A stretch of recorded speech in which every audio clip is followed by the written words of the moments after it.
والصلاة والسلام على سيد الأنبياء والمرسلين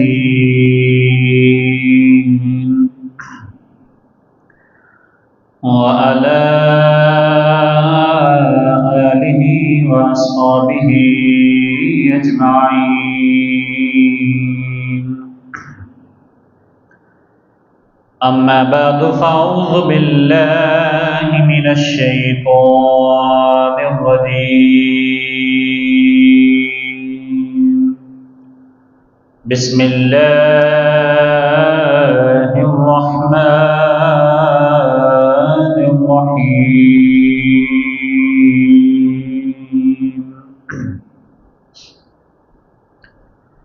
يا أيها الذين آمنوا اتقوا الله حق تقاته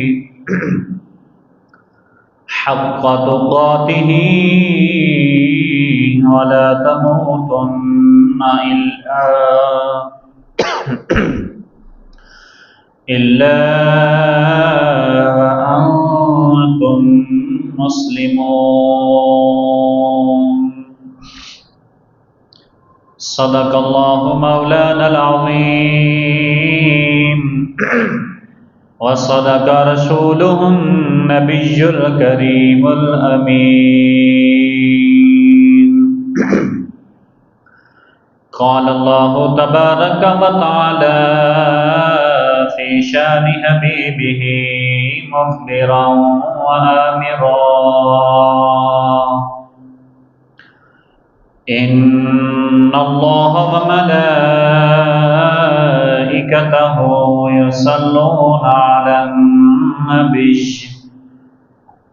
يا أيها الذين آمنوا صلوا عليه وسلموا تسليما. سارے ابا مل کے پڑھ لیجیے: الصلاۃ والسلام علیک یا سیدی یا رسول اللہ وعلی آلک واصحابک یا سیدی یا حبیب اللہ. الصلاۃ والسلام علیک یا سیدی یا رسول اللہ وعلى آلك وصحابك يا سيدي يا حبيب الله. اللہ رب العزت کی حمد و ثنا کے بعد نبی پاک صلی اللہ تعالی علیہ وسلم کی بارگاہ میں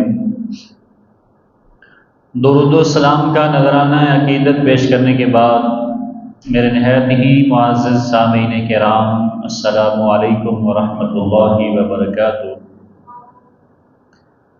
سفر المظفر کا آج دوسرا جمعۃ المبارک ہے. آج کا ہمارا جو موضوع ہے وہ ہے خوف خدا. انشاءاللہ العزیز قرآن، حدیث اور واقعات کی روشنی میں آپ احباب کے سامنے خوف خدا کے بارے میں چند گزارشات عرض کروں گا.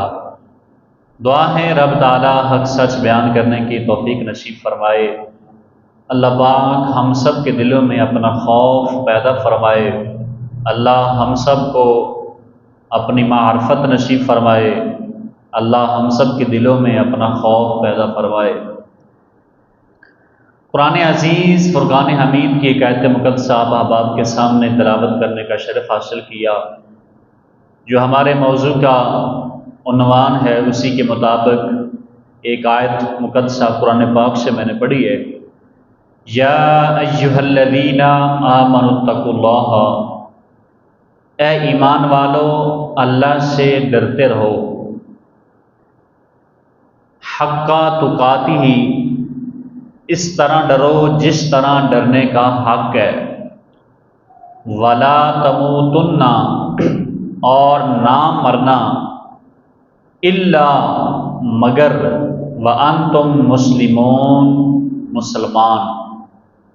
یعنی رب تعالیٰ نے فرمایا اے ایمان والو اللہ سے ڈرو جس طرح ڈرنے کا حق ہے، اور نہ مرنا مگر مسلمان، یعنی جب دنیا سے جاؤ تو صرف مسلمانی کی حالت میں دنیا کو چھوڑ کر جانا۔ اے ایمان والو، خوف خدا یہ وہ نیک عمل ہے اور اللہ کی بارگاہ میں مقبول عمل ہے۔ جس دل میں یہ پیدا ہو جاتا ہے وہ دل نیکی اور تقوی کا ایک مرکز بن جاتا ہے۔ جس دل کے اندر خوف خدا پیدا ہو جاتا ہے وہ شخص ہر قسم کے گناہوں سے، برائیوں سے انسان اللہ کی پناہ میں آ جاتا ہے۔ ہر وقت اس کے دل میں یہ بات چل رہی ہوتی ہے کہ میرا رب مجھے دیکھ رہا ہے، اور اسے رب کا خوف ہمیشہ یاد رہتا ہے۔ ایک خوف خدا اگر دل میں پیدا ہو جائے تو سر سے لے کر پاؤں تک ہمارا جتنا بھی وجود ہے یہ سارا کا سارا درست ہو جاتا ہے۔ وہ آنکھ کسی برائی کو نہیں دیکھتی اور وہ ہمیشہ بھلائی کی طرف دیکھتی ہے، اس وجہ سے کہ خوف خدا ہے۔ اور وہ دل اور وہ زبان وہ برائی کو بیان نہیں کرتی بلکہ اچھائی کو بیان کرتی ہے، اس وجہ سے کہ خوف خدا ہے۔ اور ہمارے ہاتھ جس کے ساتھ ہم کسی چیز کو پکڑتے ہیں یہ برائی والے کاموں کی طرف ہمارے ہاتھ بڑھتے نہیں ہیں، اس وجہ سے کہ خوف خدا ہے۔ اور ہمارے پاؤں جن کے ساتھ ہم چل کے آگے پیچھے چلتے ہیں اور کام کاج کے لیے نکلتے ہیں یہ ہمارے پاؤں بھی نہیں چلتے، اس وجہ سے کہ خوف خدا ہے۔ جب خوف خدا ہی دل سے نکل جائے تو پھر یہ سارے اعضاء جو ہیں یہ آزاد ہو جاتے ہیں۔ جس طرح کلاس میں استاد بیٹھا ہو تو بچے جو ہے وہ پڑھتے رہتے ہیں، اور جب بچے جو ہے وہ آزاد نہیں ہوتے، اگر استاد کلاس سے نکل جائے تو بچے سارے آزاد ہو جاتے ہیں، اپنی مرضی سے شرارتیں کرتے ہیں، اپنی مرضی سے اٹھتے ہیں بیٹھتے ہیں، کیوں؟ کوئی پوچھنے والا نہیں ہے۔ اسی طرح ہمارے دل کے اندر خوف خدا ہے تو ہمارا سارا وجود دل کے تابع ہے اور سارا وجود اللہ کے خوف سے ڈر رہا ہے۔ جب ہمارے دل کے اندر ہی خوف خدا نہ رہا تو پھر سمجھ لیں کہ ہمارے سارے جسم کے جو اجزاء ہیں یہ آزاد ہیں، پھر یہ گناہوں میں لگے رہیں گے۔ یہ تب بچیں گے جب دل کے اندر خوف خدا جو ہے وہ پیدا ہوگا۔ اب گرامی قدر حضرات، جب آدمی اپنے دل میں خوف خدا پیدا کر لیتا ہے اور اللہ کی بارگاہ سے وہ ڈرنے لگ جاتا ہے تو ہر قسم کی گناہ، ہر قسم کی برائی سے انسان جو ہے وہ محفوظ ہو جاتا ہے کہ میرا رب مجھے جو ہے وہ ہر وقت دیکھ رہا ہے۔ اور یہ بھی بات ہر ایک کو نصیب نہیں ہوتی، یہ جس کو اللہ تعالیٰ کی ذات یہ عطا فرمائے، جس کے دل میں رب اپنا خوف پیدا فرما دے، وہی ہے جو خوف خدا کی وجہ سے ڈرتا ہے۔ اور خوف خدا یہ بھی ایک بہت بڑی عبادت ہے کہ ہر وقت انسان رب تعالیٰ کی بارگاہ سے جو ہے وہ ڈرتا رہتا ہے۔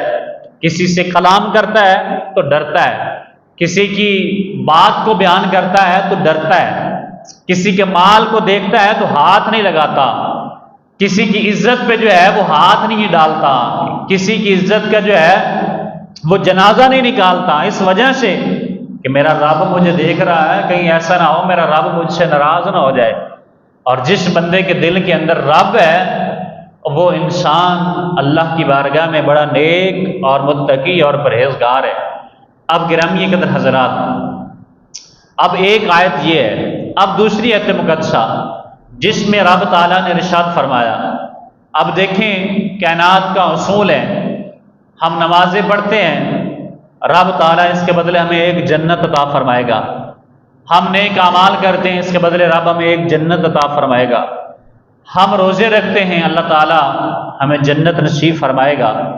کسی کے بارے میں یہ نہیں کہا گیا کہ یہ کام کرو گے تو میں تمہیں 2 جنتیں عطا فرماؤں گا، بلکہ رب تعالیٰ نے فرمایا نماز پڑھو 1 جنت، روزے رکھو 1 جنت، سچ بولو 1 جنت، فرمایا اعمال صالحات کرو 1 جنت، فرمایا ولی من خافا مقام ربہ جنتان، فرمایا جو مجھ سے ڈر گیا میں اسے 2 جنتیں عطا فرماؤں گا، جو مجھ سے ڈر گیا میں اسے 2 جنتیں جو ہے وہ عطا فرماؤں گا۔ اب چلتے ہیں حدیث مبارکہ کی روشنی میں، جو ڈرتے ہیں رب تعالیٰ سے، رب ان کے گناہوں کو کیسے معاف فرماتا ہے، رب اس بندے سے کتنا راضی ہوتا ہے۔ نبی پاک صلی اللہ تعالیٰ علیہ وآلہ وسلم نے فرمایا کما یتحانت عن الشجرۃ ورقھا، نبی پاک صلی اللہ تعالیٰ علیہ وآلہ وسلم نے فرمایا جب بندے کا جسم خوف خدا سے ڈرتا ہے، خوف خدا سے کانپتا ہے، اس کے گناہ اس کے جسم سے ایسے جھڑتے ہیں، فرمایا جس طرح درخت کے پتے اس کے شاخوں سے جھڑ جاتے ہیں۔ فرمایا رب تعالیٰ اس کے جسم سے اس کے گناہوں کو جھاڑ دیتا ہے، اس بندے کو گناہوں سے پاک صاف کر دیتا ہے، اس وجہ سے کہ یہ بندہ مجھ سے جو ہے وہ ڈرتا ہے۔ اب نبی پاک صلی اللہ تعالی وسلم نے فرمایا اخرجوا من النار من ذکرنی یوما او خافنی فی مقامی، فرمایا دوزخ سے اس شخص کو نکال دو جس نے ایک دن مجھ سے یہ دکھایا کہ میرے خوف سے کہیں بھی مجھ سے ڈراؤ۔ یعنی رب تعالیٰ فرماتا ہے کہ رب فرماتا ہے کہ اس شخص کو دوزخ سے نکال دو جو ایک دن ایک لمحہ بھی مجھ سے ڈرا ہو اور میرے بارے میں اس کے دل کے اندر خوف جو ہے یہ پیدا ہو۔ اگر خوف خدا ہمارے دل میں ہے تو گرامی قدر حضرات ہماری عبادات بھی ہے اور ہمارے اعمال صالحات بھی ہیں، لیکن جب خوف خدا دل سے نہ رہا تو پھر بات یاد رکھیے گا، پھر بات وہی ہے کہ جس طرح استاد نہیں تو بچے آزاد ہیں، اسی طرح ہمارا وجود بھی جو ہے وہ آزاد رہتا ہے۔ اب نبی پاک صلی اللہ تعالیٰ علیہ وآلہ وسلم نے ارشاد فرمایا، حضرت عبداللہ بن عباس راوی ہیں، میرے آقا نے فرمایا کہ 2 آنکھوں کو کبھی بھی آگ نہیں چھوئے گی، 2 آنکھیں جو ہیں ان کو کبھی بھی آگ جو ہے نہیں چھوئے گی، اور وہ 2 آنکھیں کون سی ہیں؟ ایک آنکھ وہ ہے جو اللہ کے خوف سے روئی ہو، اور دوسری آنکھ وہ ہے جو اللہ کی راہ میں پہرا دے کر رات جاگتی رہی ہو۔ فرمایا یہ 2 آنکھیں ہیں، ان کو کبھی بھی دوزخ کی آگ نہیں چھوئے گی، ایک خوف خدا سے رونے والی آنکھ اور دوسری وہ آنکھ جو ساری رات جاگتی رہی اس وجہ سے کہ اللہ کی راہ میں وہ پہرا دیتی رہی۔ حضرت ابو امامہ فرماتے ہیں نبی پاک صلی اللہ تعالیٰ علیہ وسلم نے فرمایا اللہ تعالیٰ کو 2 قطروں اور 2 نشانوں سے زیادہ کوئی چیز پسند نہیں ہے، 2 قطرے، فرمایا ان سے زیادہ اللہ تعالیٰ کو کوئی چیز زیادہ پسند نہیں ہے۔ عرض کیا گیا یا رسول اللہ صلی اللہ تعالیٰ علیہ وآلہ وسلم وہ 2 چیزیں کیا ہیں؟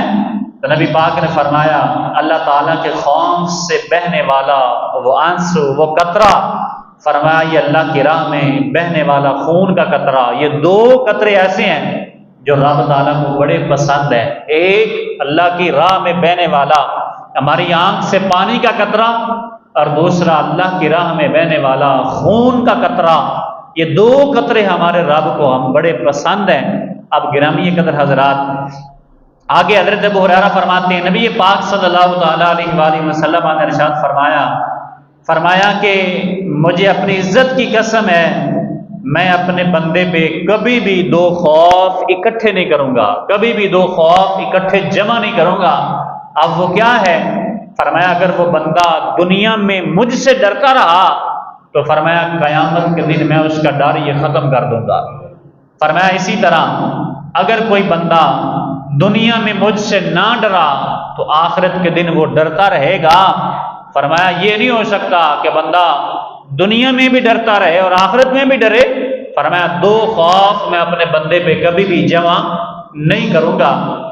اب گرامی قدر حضرات ہمارے آقا کریم صلی اللہ تعالی علیہ وسلم کی حدیث مبارکہ اور قرآنی آیات ہماری کیسی تربیت کرتی ہیں کہ ہر وقت ہمارے دل کے اندر خوف خدا ہونا چاہیے تاکہ ہم برے اعمال سے، بری جزا سے جو ہے وہ پناہ مانگیں اور اس سے جو ہے وہ ہمیشہ اپنے آپ کو جو ہے وہ بچا سکیں۔ اب گرامی قدر حضرات نبی پاک صلی اللہ تعالیٰ علیہ وسلم کے خلیفہ حضرت عمر فاروق اعظم رضی اللہ تعالیٰ عنہ آپ کا دیکھیں آپ کتنی بڑی شخصیات ہیں، اور رب تعالیٰ کے محبوب صلی اللہ علیہ وسلم کا یہ غلام ہے، صحابی رسول ہے، اور ان کا درجہ کیا ہے؟ یہ نبی پاک کو جو مشورہ دیتے ہیں اللہ ان کے مشورے کی حیا فرماتے ہوئے اسی مطابق قرآن کی آیت کو نازل فرما دیتا۔ اتنی بڑی شان ہے۔ اور جب آپ ایمان لے کر آئے تو آسمان کے فرشتے نبی پاک کی بارگاہ میں حضرت عمر کے بارے میں مبارکباد دینے کے لیے آئے کہ آپ کو مبارک ہو کہ عمر ایمان لایا ہے، اور آسمان کے فرشتے خوشیاں منا رہے ہیں۔ اور حضرت عمر وہ ہیں جو نبی پاک صلی اللہ تعالی وسلم کے سسر بھی ہیں، اور 22 لاکھ یا 36 لاکھ مربع میل کے مالک بھی ہیں۔ اور اتنے جناب علی کوئی شخص اتنی شانوں کا مالک ہو، لیکن اس کا خوف خدا جو ہے وہ آپ چیک کریں تو اس کے دل میں خوف خدا کیا ہے۔ آپ فرماتے ہیں ایک دن، اے عمر کاش تو ایک تنکا ہوتا، اے عمر کاش جو ہے تو ایک تنکا ہوتا، اور اس کے علاوہ تو کچھ نہ ہوتا، تیری ماں تمہیں پیدا ہی نہ کرتی، اور وہ دن تمہیں نہ دیکھنا پڑتا جس دن جا کے تمہیں اپنا حساب کتاب دینا پڑے گا رب کی بارگاہ میں۔ ایک تنکا ہوتا، یہاں پہ توڑ دیا جاتا، جلا دیا جاتا، اس کے بعد تمہارا کوئی حساب و کتاب نہ ہوتا۔ فرماتے ہیں کہ میری ماں مجھے نہ جانتی، اور آپ خوف خدا سے اس قدر رویا کرتے تھے، آپ کے چہرے کے آنسوں کی وجہ سے جو ہے وہ آنسو بہنے کی وجہ سے آپ کے جناب یہاں پہ سیاہ رنگ کے نشان پڑ چکے تھے، اور ہر وقت خوف خدا میں رویا کرتے تھے کہیں ایسا نہ ہو اتنی بڑی سلطنت رب نے مجھے عطا فرمائی ہے، کبھی ایسا نہ ہو بروز قیامت مجھے کہیں اس کی گرفت نہ کر لی جائے۔ اتنا بڑا آدمی ہو کے اور رب سے کتنا ڈر رہا ہے، اور ہمارے اعمال کیا ہے؟ نماز پڑھتے نہیں، سچ بولتے نہیں، روزی حلال حرام کی تمیز نہیں، ماں باپ کا ادب و احترام نہیں، چھوٹے بڑے کا احترام نہیں، راہ چلتے ہوئے کبھی گانے سن لینا، کبھی کسی کو گالی نکال دینا، ایسے ہی جو ہے وہ دوستوں کی محفل میں بیٹھ کے گناہ خریدتے رہنا اور ہنستے رہنا، اور کبھی دل میں خوف خدا ہی نہیں پیدا ہوا۔ کیا ہمارا رب بھی ہے جس کی بارگاہ میں ہم نے حاضر ہونا ہے، اور اس رب کی بارگاہ میں جا کے ہم نے جواب دینا ہے۔ اب گرامی قدر حضرات، نبی پاک صلی اللہ علیہ وسلم نے فرمایا جو شخص خوف خدا سے روتا ہے وہ جہنم میں ہرگز داخل نہیں ہوگا۔ جو شخص خوف خدا سے روتا ہے، فرمایا وہ شخص کبھی بھی جہنم میں داخل نہیں ہوگا، کیونکہ رب تعالیٰ کسی بندے پہ دو خوف اپنے کبھی بھی جمع نہیں کرتا، یا تو دنیا میں خوف دیتا ہے تو یا پھر آخرت میں دے گا۔ جو آج اس کی بارگاہ سے خوف زدہ ہیں، بروز قیامت رب تعالیٰ اپنا فضل فرما کے ان کو جنت میں داخل فرما دے گا۔ اب گرامی قدر حضرات، اگلے خلیفہ ہیں حضرت سیدنا ابو بکر صدیق رضی اللہ تعالیٰ عنہ۔ ان کی شان آپ سماعت فرما چکے ہیں۔ حضرت آدم علیہ السلام سے لے کر نبی پاک صلی اللہ تعالیٰ علیہ وسلم تک، اور حضور کے بعد کائنات میں آپ سے بڑھ کر کوئی افضل انسان نہیں ہے۔ حضرت آدم علیہ السلام سے لے کر نبی پاک صلی اللہ علیہ وسلم کی امت تک حضرت ابو بکر سے بڑھ کر کوئی بڑا آدمی نہیں ہے شان میں۔ انبیاء کے علاوہ افضل الخلق بعد الانبیاء، انبیاء کے بعد خلق میں سے جو سب سے افضل ہے وہ ابو بکر صدیق ہے، جن کے بارے میں نبی پاک صلی اللہ تعالیٰ علیہ وآلہ وسلم نے ایک مرتبہ 360 نیکیوں کا ذکر کیا، اور حضرت ابو بکر صدیق نے عرض کیا یا رسول اللہ کیا 360 نیکیوں میں سے کوئی نیکی ایسی بھی ہے جو میرے اندر پائی جاتی ہے؟ اب حضور نے کیا جواب دیا؟ فرمایا ابو بکر وہ نیکی نہیں ہے جو تیرے اندر نہ پائی جائے، فرمایا وہ نیکی نہیں ہے۔ اور حضرت ابو بکر صدیق اکبر رضی اللہ تعالی عنہ کی شان کیا ہے کہ آپ آج بھی مزار مصطفیٰ میں حضور کے قدموں میں لیٹے ہوئے ہیں۔ اتنا بڑا آدمی اور نبی پاک صلی اللہ علیہ وسلم کے صحابی رسول ہیں، جن کے بارے میں میرے آقا کریم نے ارشاد فرمایا دنیا میں نے ہر بندے کا قرض اتار دیا، قرض نہیں اتار سکا تو ابو بکر ہیں جن کا بروز قیامت میرا رب قرض اتارے گا۔ اتنا بڑا آدمی ہے، اور جن کی بشارتیں نبی پاک صلی اللہ علیہ وسلم نے اپنی زبان اقدس سے دے دی ہیں، عشرہ مبشرہ میں شامل ہے، ان کو تو پھر ڈرنے کی ضرورت ہی نہیں ہے۔ ان کا کیا عالم ہے؟ آپ گرامی قدر حضرات، آپ ہر وقت خوف خدا میں ڈرتے رہتے اور ہر وقت لرزائے براندام رہا کرتے تھے، اور بول چال میں بڑی احتیاط کرنی، بعض دفعہ تو آپ اپنی زبان کے اور اپنے جبڑوں کے نیچے ایک پتھر کا ٹکڑا رکھتے ہیں کہ نہ میں بولوں گا اور نہ میری زبان سے ایسے الفاظ نکلیں گے جو میری گرفت کا سبب بنیں گے، اور ہر وقت خوف خدا سے جو ہے وہ ڈرتے رہتے۔ حدیث پاک میں ہے من سکت نجا، جو خاموش رہا وہ نجات پا گیا۔ اب ایک بادشاہ تھا، اس کا بیٹا، اس نے جب یہ حدیث سنی نا من سکت نجا، جو خاموش رہا وہ نجات پا گیا، اس نے اس کے بعد خاموشی اختیار کر لی، وہ بولے ہی نہ۔ اس نے حضور کا یہ فرمان سنا کہ جو خاموش رہا وہ نجات پا گیا۔ اب وہ بولے ہی نہ۔ بادشاہ نے کیا کیا؟ بادشاہ نے اسے بڑے حکیموں طبیبوں کو چیک کروایا کہ یہ بولتا بولتا اچانک اس کی بولتی بند ہو گئی، بولتا نہیں، سے ہوا کیا ہے؟ بادشاہوں نے بڑے علاج کیے لیکن وہ بولتا نہیں تھا، اس وجہ سے حضور نے فرمایا جو خاموش رہا وہ نجات پا گیا۔ ایک بادشاہ نے اسے کہا کہ طبیب نے بادشاہ کو کہا کہ آپ ایسا کریں، ان کو صبح صبح جو ہے وہ سیر کروائی جائے تاکہ ہریالی کو دیکھے، صبح جو ہے وہ شبنم کے اوپر چلے اور تر و تازہ ہوا چلے، ہو سکتا ہے یہ بولنا شروع کر دے۔ بادشاہ نے ایک شخص کی ذمہ داری لگائی کہ میرے بیٹے کو صبح صبح جو ہے وہ سیرگاہ میں لے جایا جائے اور وہاں پہ سیر کروائی جائے۔ اب جب وہ شخص لے کے چلتا اور ایک دن وہاں دیکھا، کیا دیکھتے ہیں؟ ایک شکاری شکار کر رہا تھا اور درخت کی ٹہنی پہ جو ہے ایک چڑیا جو ہے وہ چہچہا رہی تھی اور وہ جو ہے اس کی بولنے کی آواز آ رہی تھی۔ اس وقت گرامی قدر حضرات شکاری اس کی تلاش میں تھا لیکن وہ پرندوں کے اولے بیٹھی نظر نہ آئی۔ اچانک ہوا کیا کہ چڑی کی لہلانے کی، بولنے کی آواز جب سنی تو شکاری نے کیا کیا، اسے پتا چلا کہ فلاں ٹہنی پہ چڑی بیٹھی ہے، اس نے شکار کیا اور چڑی کو جو ہے وہ گولی لگی اور نیچے زمین پہ آ پڑی، اور اس نے پھر حضور کی حدیث کو جو ہے وہ ریپیٹ کیا، فرمایا میرے نبی نے سچ فرمایا تھا من سکت نجا، جو خاموش رہا وہ نجات پا گیا۔ اگر تو نہ بولتی تو یہ گولی تیرے سینے میں کبھی بھی نہ اترتی، آج تو بولی ہے تو پھر جا کر جو ہے یہ تیرا عالم ہے۔ اچھا، جو بادشاہ نے شخص ساتھ بھیجا تھا وہ آ کر بولا اور کہنے لگا کہ بادشاہ تمہارا بیٹا تو بولتا ہے، تمہارا بیٹا تو بولتا ہے اور آپ کہتے ہیں بولتا نہیں ہے۔ بادشاہ نے کہا اسے سزا دی جائے، اسے مارا گیا۔ اس نے پھر حضور کے الفاظ دہرائے من سکت نجا، یا رسول اللہ آپ نے سچ فرمایا، جو خاموش رہا وہ نجات پا گیا۔ چڑی بولی وہ ماری گئی، میں بولا میں مارا گیا، فرمایا جو خاموش رہا وہ نجات پا گیا۔ اب گرامی قدر حضرات ہر وقت دل کے اندر خوف خدا ہونا چاہیے تاکہ دنیا میں رب تعالیٰ کی بارگاہ سے ڈرتے رہیں اور بروز قیامت رب تعالیٰ ہم پہ فضل فرما کر، کرم فرما کے اللہ اپنے محبوب کی شفاعت ہمیں نصیب فرمائے۔ ہر وقت ہمارا رب ہمیں دیکھ رہا ہے، واللہ بصیر بما یعملون، اللہ قرآن میں فرماتا ہے جو کچھ تم کر رہے ہو، فرمایا کہ میں اسے دیکھ رہا ہوں۔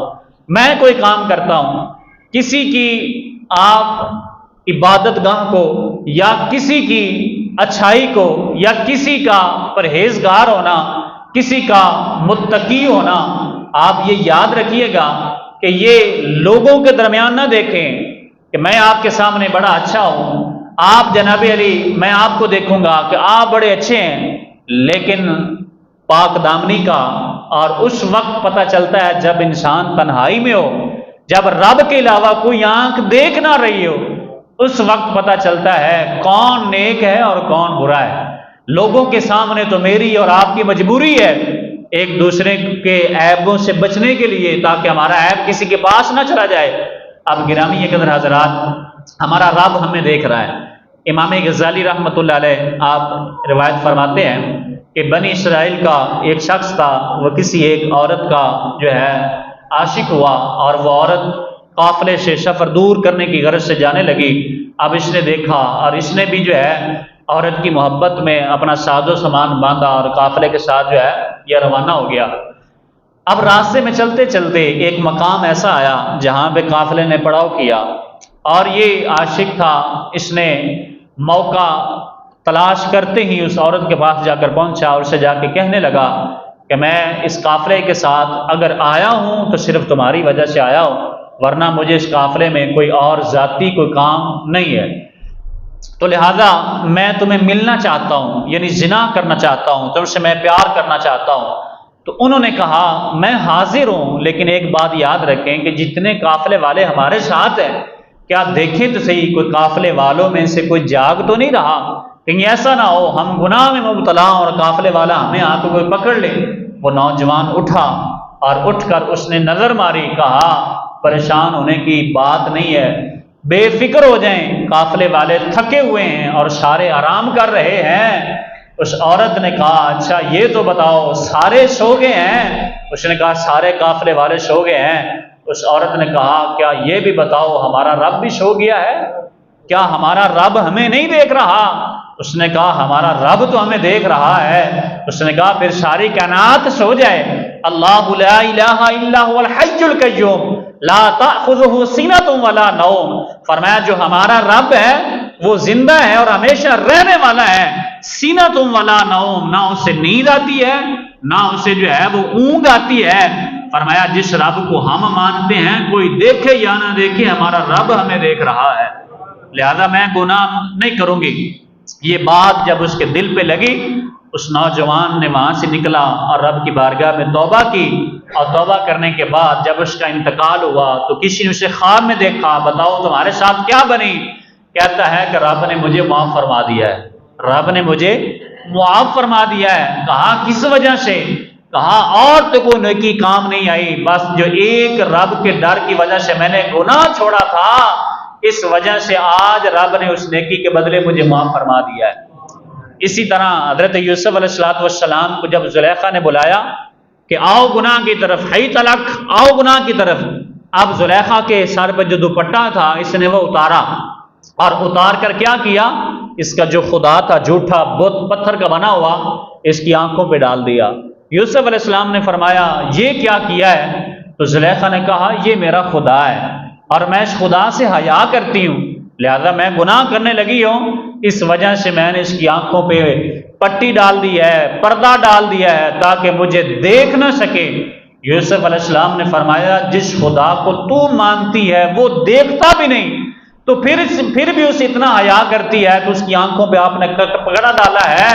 فرمایا جس رب کو میں مانتا ہوں کپڑا ڈالیں یا نہ ڈالیں رب ہر وقت دیکھنے والا ہے، جس رب کو میں مانتا ہوں وہ رب ہر وقت جو ہے وہ دیکھنے والا ہے۔ اب گرامی قدر حضرات، اس وجہ سے حدیث پاک میں آتا ہے نبی پاک صلی اللہ تعالی علیہ وآلہ وسلم نے فرمایا بروز قیامت ایک شخص کو لایا جائے گا، جب اس کے اعمال تولے جائیں گے تو اس کا برائیوں کا پالڑا جو ہے وہ بھاری ہو جائے گا اور نیک اعمال والا کم ہو جائے گا، اسے جہنم میں ڈالنے کا حکم دیا جائے گا کہ اس شخص کو جہنم میں جو ہے وہ داخل کیا جائے۔ اچانک کیا ہوگا، اس کی آنکھوں کے پلکوں کا ایک بال بروز محشر وہ جو ہے وہ شور ڈال دے گا، میں نے دوزخ میں نہیں جانا، میں نے نہیں جانا۔ اس سے پوچھا جائے گا کیا ہوا، تو نے کیوں نہیں جانا؟ وہ بال عرض کرے گا اے اللہ تیرے محبوب نے فرمایا جو بال تیرے خوف خدا کی وجہ سے ایک قطرہ پانی کا اس کی آنکھ سے نکلا اور جسم کے جس حصے تک پہنچ گیا، فرمایا کہ وہ حصہ جہنم میں داخل نہیں ہوگا، لہذا میں وہ بال ہوں۔ ایک دن ایک شخص رویا تھا اور جس کی وجہ سے میں گلا ہو گیا تھا، لہذا اسے جہنم میں بھیج دیا جائے، میں نے جہنم میں نہیں جانا۔ رب تعالیٰ فرمائے گا اس بال کی وجہ سے اس شخص کو جنت میں داخل فرما دیا جائے گا۔ اب جبریل امین علیہ السلام اعلان فرمائیں گے او لوگو دیکھو، او لوگو دیکھو، یہ کتنا خوش قسمت انسان ہے، اس کا ایک بال اسے بچا کے جو ہے وہ جنت میں داخل کروا دیا ہے۔ تو رب کی بارگاہ میں فَمَن يَعْمَلْ مِثْقَالَ ذَرَّةٍ خَيْرًا يَرَهُ وَمَن يَعْمَلْ مِثْقَالَ ذَرَّةٍ شَرًّا يَرَهُ، اس کی بارگاہ میں یہ نہ دیکھیں یہ بڑا میرا گناہ ہے تو رب مجھے پکڑے گا، یہ میری بڑی نیکی ہے تو رب مجھے جو ہے اس کے بدلے میں بخشش میری فرمائے گا۔ یاد رکھیے گا وہ رحمت، وہ رحمان ہے، وہ کریم ہے، ان بطش ربک لشدید ہے، اس کی رحمانیت بھی بڑی ہے، اس کی غفور الرحیمی بھی بڑی ہے، لیکن رب فرماتا ہے ان بطش ربک لشدید، فرمایا جب میں پکڑتا ہوں تو پھر کوئی چھڑانے والا نہیں ہوتا۔ ایک چھوٹی سی نیکی میری اور آپ کی بخشش کا سامان بن سکتی ہے، ایک چھوٹا سا گناہ جس کو ہم معمولی سمجھ بیٹھے، ہو سکتا ہے کہیں ایسا نہ ہو، اللہ نہ کرے کہ گناہ تیری اور میری جو ہے وہ جہنم کا سبب بن جائے۔ اس وجہ سے چھوٹا سا چھوٹا عمل بھی اس کو بڑا جانو، یہ نہ سمجھو کہ یہ چھوٹا ہے۔ ہماری نظر میں وہ چھوٹا ہے، چاہے وہ گناہ ہو یا پھر جو ہے وہ نیکی ہو، لیکن ہو سکتا ہے وہ گناہ رب کی بارگاہ میں بڑا گناہ ہو جائے، یا پھر جو ہے وہ چھوٹی نیکی جو ہے رب کی بارگاہ میں بڑی نیکی بن جائے۔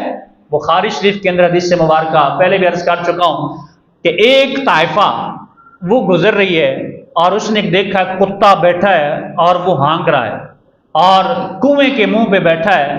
اس وقت جو ہے ڈول کی مدد سے پانی نکالا جاتا تھا۔ اس نے دیکھا کہ کتا پیاس کا ہے اور اسے پیاس کی شدت ہے۔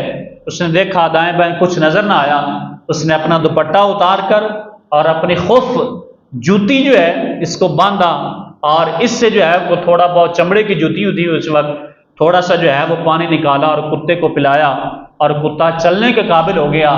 میرے آقا کریم نے ارشاد فرمایا، میرے رب کو اس طائفہ کی اتنی ادا پسند آئی کہ رب نے اس ایک نیکی کے بدلے اسے جنت میں داخل فرما دیا۔ اب سارے گناہ ایک طرف لیکن ایک عمل رب کو اتنا پسند آ گیا جس کی وجہ سے گرامی قدر حضرات رب نے اس کی جو ہے وہ بخشش فرما دی ہے۔ بروز قیامت دوزخ جو ہے وہ اکھلے گی اور نکلے گی، عرض کرے گی اللہ یہ جو میرے مجرم نے میرے اندر ڈال دیا جائے۔ آگ دوڑتی ہوئی آئے گی اور مسلمان جو گناہگار ہیں وہ عرض کریں گے تمہیں نماز کا واسطہ واپس چلی جاؤ، تمہیں روزوں کا واسطہ واپس چلی جاؤ، تمہیں نمازیوں کا واسطہ واپس چلی جاؤ، لیکن آگ نہیں جائے گی۔ اچانک جبریل امین حضور کی بارگاہ میں ایک پیالہ نما پانی کا لائیں گے اور عرض کریں گے یا رسول اللہ، اللہ فرما رہا ہے اس پانی کو آگ کی طرف چھڑکو۔ نبی پاک اس پیالے سے پانی لیں گے، آگ کی طرف چھڑکیں گے اور دوزخ کی آگ جو ہے واپس جائے گی۔ اب دوزخ کی آگ کیا ہے؟ میرے آقا کریم نے ارشاد فرمایا یہ جو پوری دنیا ہے نا، فرمایا دوزخ کا اگر اتنا سوراخ ہو جائے جتنا یہ سوئی میں دھاگا ڈالنے کا جو نکا ہوتا ہے، فرمایا صرف اتنا سوراخ دنیا میں دوزخ سے کھول دیا جائے تو فرمایا دنیا کے اندر جتنے انسان ہیں یہ دوزخ کی آگ کی تپش کی وجہ سے ہلاک ہو جائیں گے اور سرسبزہ یہ ہر چیز فنا ہو جائے گی، ختم ہو جائے گی اتنی دوزخ۔ لیکن اس پیالے پانی سے جو ہے وہ پیچھے بھاگنا شروع ہو جائے گی اور پوچھا جائے گا جبریل یہ پانی کہاں سے لائے ہو، یہ پانی کیا ہے، اس پانی میں ایسا کیا ہے کہ دوزخ کی آگ واپس لوٹ گئی؟ اس وقت جبریل امین عرض کریں گے یا رسول اللہ صلی اللہ علیہ وسلم یہ آپ کی امت کے وہ لوگ ہیں جو خوف خدا کی وجہ سے رویا کرتے تھے اور ان کے آنکھوں سے پانی کے قطرے جو ہے وہ نکلتے تھے۔ فرمایا میں ان کو اکٹھا کرتا رہا، آج مجھے رب نے فرمایا میرے محبوب کی امت کی طرف آگ جا رہی ہے، لہذا یہ پانی دو۔ وہ قطرہ کہ جس سے ایک مکھی کے پر کے برابر بھی اگر قطرہ مل جائے تو امام غزالی فرماتے ہیں کہ سمندر جتنا بھی پانی ہو یا سمندر جتنا اس کا زاویہ ہے، جتنا اس کا رقبہ ہے، فرمایا اتنی بھی آگ ہو لیکن اس کے مقابلے میں ایک قطرہ پانی کا جو خوف خدا میں نکلا ہو، فرمایا یہ اس پانی کے قطرے کو ڈال دیا جائے تو سمندر جتنی بھی آگ ہو تو وہ ساری کی ساری بجھ جائے گی، کیونکہ اس پانی کے قطرے کے اندر طاقت اتنی ہے کہ وہ خوف خدا کی وجہ سے جو ہے وہ نکلا۔ اب گرامی قدر حضرات ہر وقت جو ہے وہ خوف خدا میں رہنا چاہیے۔ آج ہم کیا کر رہے ہیں؟ میں اکثر جملہ دیا کرتا ہوں اگر ہم نیکی نہیں کر سکتے تو کم از کم گناہ بھی جو ہے وہ نہ کریں۔ اب بے شمار گناہ ایسے ہیں ہمیں پتہ بھی نہیں ہم گناہ کر رہے ہوتے ہیں، اور بے شمار چیزیں ایسی ہیں جو ہم دوستوں کی محفل میں بیٹھ کے اس سے جو ہے وہ دوستانہ ماحول میں کر رہے ہوتے ہیں، لیکن حقیقت میں وہ ہمارے نامہ اعمال میں گناہ لکھے جا رہے ہوتے ہیں۔ تو گرامی قدر حضرات ان چیزوں سے جو ہے وہ بچیں۔ کائنات میں بڑے لوگ آئے، کسی کو کوئی فرعون کو پتا تھا کہ میں پانی میں جا رہا ہوں غرق ہو جاؤں گا، شداد کو پتا تھا کہ ایک پاؤں میرا جنت میں ہے اور ایک دوزخ میں ہے تو میں مر جاؤں گا، کسی کو کوئی خبر نہیں تھی۔ لیکن جب وقت آیا نمرود کو پتا تھا کہ جس سے 400 سال اس کے ساتھ کو کبھی درد بھی نہیں ہوا، کبھی بیمار بھی نہیں ہوا، اسے کیا خبر تھی کہ ایک مچھر میرے دماغ میں داخل ہوگا اور وہی میری موت کا سبب بن جائے گا۔ اب گرامی قدر حضرات یہ زندگی تو ہمارے پاس چند لمحوں کے لیے ہے، یہ تو ہمیں رب تعالیٰ نے اس لیے عطا فرمائی ہے ہم اس سے نیک اعمال جو ہے وہ کما سکیں، اس کے بعد اس نے واپس لوٹ جانا ہے۔ اور اس وقت انسان جب دیکھے گا کہ آخرت میں کیا ہو رہا ہے، اس وقت گرامی قدر حضرات کوئی مہلت نہیں ملنی۔ کافر بھی کہیں گے یقول یا لیتنی کنت ترابا، اے کاش میں انسان نہ ہوتا، اے کاش میں آج مٹی ہوتا، مجھے حساب جو ہے وہ نہ دینا پڑتا۔ اور اس وقت لوگ کہیں گے اے کاش ہمیں زندگی ایک مل جائے، ہم واپس چلے جائیں، ہم اللہ کی عبادت کریں گے۔ لیکن اس وقت جو ہے وہ ختم ہو چکا ہوگا۔ ہر چیز کا ایک جو ہے وہ وقت ہے، جب وہ وقت ختم ہو جاتا ہے پھر انسان جو کچھ مرضی کرتا رہے وہاں تک نہیں پہنچ سکتا۔ دل غافل نہ ہو یکدم یہ دنیا چھوڑ جانی ہے، فرمایا کہ یہ اچانک اعلان ہوگا کہ فلاں بندے کا انتقال ہو گیا، ہم سن رہے ہیں، اسی طرح ایک دن ہمارے بھی مسجد کے سپیکروں سے آواز آئے گی۔ اس وقت سے بہتر ہے، اس دن سے پہلے ہے کہ جب شرمندگی کا سامنا ہو، آج ہم اپنے دل میں ہی اپنے رب کی بارگاہ میں توبہ استغفار کر لیں، رب تعالیٰ جتنے گناہ ہوئے تو معاف فرما، اے اللہ میں اب کوشش کروں گا تو میری مدد فرما، دوبارہ میں گناہ کی طرف نہ لوٹ سکوں۔ اب صرف بندہ یہ مانگے سے ہی رب سے، رب تعالیٰ اسے معاف فرما دیتا ہے۔ دعا ہے پروردگار عالم جو کچھ سنایا اللہ ہم سب کو اس پہ عمل کی توفیق عطا فرمائے، آمین۔